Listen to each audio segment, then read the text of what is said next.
There comes a time in every generation when God raises a voice, not just to speak, but to shout into the darkness with healing, hope, and holy fire.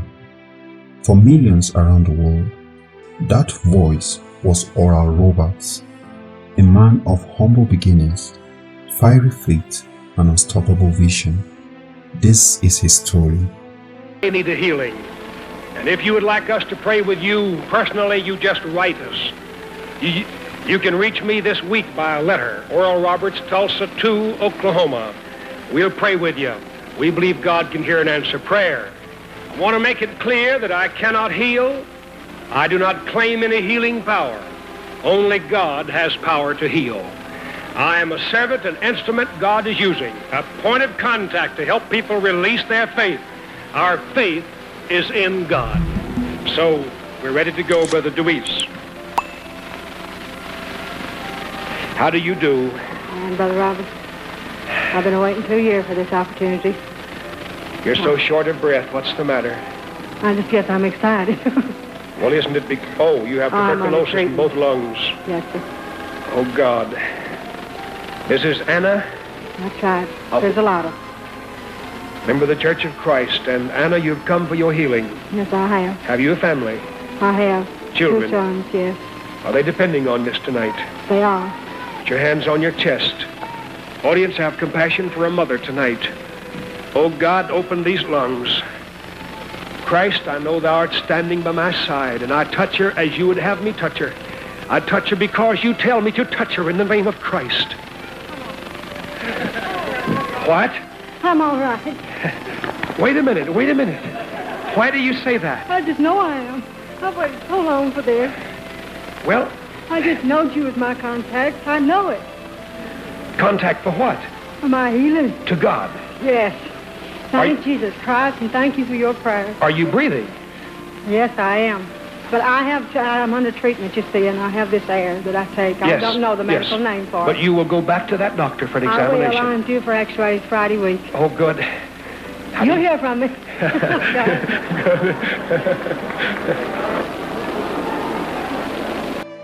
Granville Oral Roberts was born on January 24, 1918, in the small town of Ada, Oklahoma, the fifth and youngest child of a poor Pentecostal preacher. He grew up in poverty during the Great Depression. His early life was marked by hardship, stuttering, and sickness. But hidden in that frail, stuttering ball was a destiny that would change the spiritual landscape of the world. At the age of 17, Oral was diagnosed with tuberculosis. Weakened and gasping for breath, his future seemed bleak. But then, something happened. His brother carried him to a healing revival in Ada, where evangelist George Munsey laid hands on him. Oral later said, "When he touched me, I felt the power of God shoot through me like electricity. I was healed, and I heard the voice of God say, 'Son, I'm going to heal you, and you are to take my healing power to your generation.'" And that's the first time God spoke to me. First time I ever heard his voice. He said, "Son, I'm going to heal you tonight, and you are to take my healing power to your generation." And that was the beginning of my ministry. That moment lit a fire in Oral's spirit that never went out. Oral entered full-time ministry in the 1940s. He began preaching in small churches, but he felt a call to more, to take the message of healing to the masses. In 1947, he held his first tent crusade in Enid, Oklahoma. Over 1,200 people attended. The next night, 3,000. Within months, tens of thousands came. With this Bible in one hand and his other hand stretched toward the sick, Oral Roberts declared, "God is a good God, the devil is a bad devil." It was a simple statement but revolutionary. Oral brought divine healing to the mainstream when others avoided it. Through the power of the Holy Spirit, many claimed to be healed of deafness, blindness, cancer, and even paralysis. Testimony after testimony poured in. I walked into the tent on crutches and walked out carrying them. Anonymous testimony from 1953 in Birmingham, Alabama. I came broken and bound. All I prayed and I felt the burden lift. Jesus healed my soul and my body. Mary Lou Edwards from Texas. By the 1950s, Oral saw a new vision, using radio and television to reach more souls. Young man, why are you here? I stutter and I have got He launched The Abundant Life, a television program which became one of the first Christian TV broadcasts to feature healing services. By 1957, his show aired across America and overseas. At the peak of his healing ministry, his tent seated 12,000 people, the largest gospel tent in the world at the time. More than just healing miracles, Oral brought souls to Christ by the thousands. Estimates suggest that over 1 million people accepted Christ through his meetings and broadcasts during his lifetime. I watched Oral Roberts on television. I wasn't even saved, but the Holy Spirit hit me like a thunderbolt. I knelt down by my TV and gave my heart to Jesus. Charles Branson from California. In 1963, Oral received a new instruction from God. Raise up your students to hear my voice, to go where my light is dim, where my voice is heard small, and my healing power is not known. Out of this divine call came Oral Roberts University, ORU, in Tulsa, Oklahoma, established in 1965. It wasn't just a university, it was a movement. Oral Roberts University combined academic excellence with spiritual formation. Students were trained to become doctors, lawyers, scientists, and ministers with a deep understanding of God's voice. Today, ORU has over 30,000 alumni, many of whom serve as missionaries, pastors, and Christian leaders around the world. My time at ORU shaped my entire life. I left with more than a degree. I left with a divine mandate. Dr. Paul Dinakaran from India. Oral Roberts didn't stop at America's borders. He traveled to over 50 countries, preaching to kings, presidents, and peasants alike. In Africa, Asia, and Latin America, he held crusades that drew hundreds of thousands. In Kenya, a woman testified, "I had been barren for 12 years.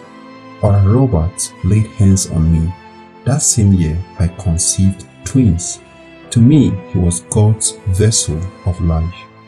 From Ghana to South Korea, Oral's message was clear. Jesus is alive and he wants you well. Oral married Evelyn Lotman Fannystock in 1938. She was his rock, prayer partner, and co-laborer in ministry. They had 4 children, Rebecca, Roberta, Ronnie, and Richard.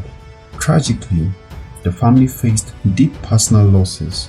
Oral's daughter, Rebecca, and son, Ronnie, both passed away in heartbreaking circumstances. Yet through every storm, Oral stood firm in faith. When you are hurt, God hurts. When you cry, He weeps with you. And when you rise again, it's because His hand lifted you. Oral Roberts influenced countless ministers, including Kenneth Copeland, who once served as his pilot, Benny Hinn, Marilyn Hickey, Joel Austin's father, John Austin, T.D. Jakes, and others who acknowledge Oral Holds faith and media legacy. I thank God for Oral Roberts. He taught us to believe big, pray bold, and never underestimate the power of the Holy Spirit.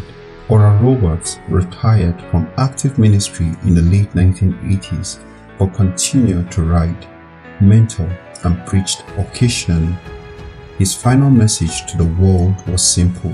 Don't turn your back on God who loves you. Jesus is the only hope for mankind.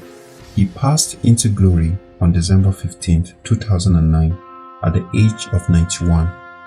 Oral Roberts, one of the first television preachers, has died of complications from pneumonia at the age of 91. His legacy, a ministry that touched over 100 million lives, a university that continues to raise leaders, and faith that dared to believe God for the impossible. Oral Roberts was more than just a preacher. He was a pioneer, a spiritual bulldozer who cleared the way for generations of healing ministers, TV evangelists, and spirit-filled believers. Even now, his message echoes. Something good is going to happen to you, and maybe, just maybe, it's happening right now. If Oral Roberts' story touched your heart, it's not too late. The same Jesus who healed through him is reaching out to you today. Right where you are, say, Jesus, I believe. Come into my heart, use me, and like Oral, your life will never be the same. And now, his legacy lives on in the lives touched, the hearts changed, and the faith still spreading across the world. If this story stirred your spirit, don't keep it to yourself. Be a part of the mission. Like this video, share it with someone who needs hope. Subscribe to this channel for more inspiring stories of faith and the people God used to shake the world for Christ.